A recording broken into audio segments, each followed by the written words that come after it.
بنای خوی گرو میربان من دکتر علا عبدالرحمن احمد پزشکی پسپوری تشک و سانر.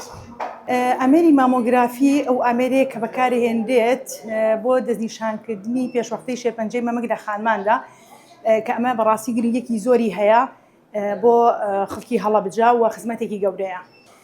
خۆی لە ڕاستی ئەمێری مامۆگرافی بۆ دوو مەبەست بەکاردێ. مەبەستێکیانەوەیە پشکنینی پێشوەختەی شێرپەنجەی مەمەک.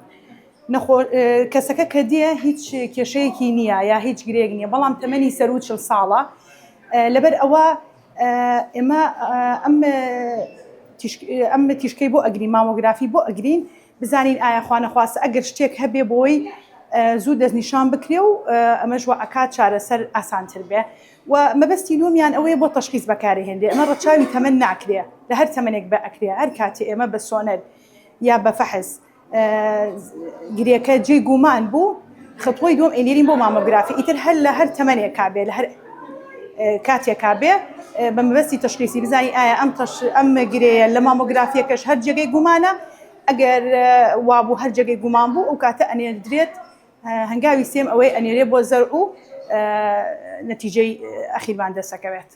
وەڵی خانمان زۆر گرنگە کە بڵێ ینی پشکنین بۆ خۆیان بکەن، چونکە بەڕاستی زۆر کات نەخۆشەکە خۆی هەست بە گرێکە ئەکات کە یە بۆلات دەست ئەخاتە سەر شوێنی گرێکە ئەڵێ هەستەکەم گرێک لەویا دروست بووە. ئەنی گرنگە جاریوان نەخۆشەکە خۆی تەشخیصی خۆیەکە، ئەڵێ گرێک لەویا هەیە و هەیە بەدەم گرێکەوە. خانمان ئەوانەی سەر و تەمەنی 40 ساڵن بۆ دەستنیشانکردنی پێشوەختە و بۆ تەشخیصیش بۆ هەر تەمەنێک بێ. یعنی بۆ خانمان زۆر گرنگە بەڕاستی ئەم جیهازە.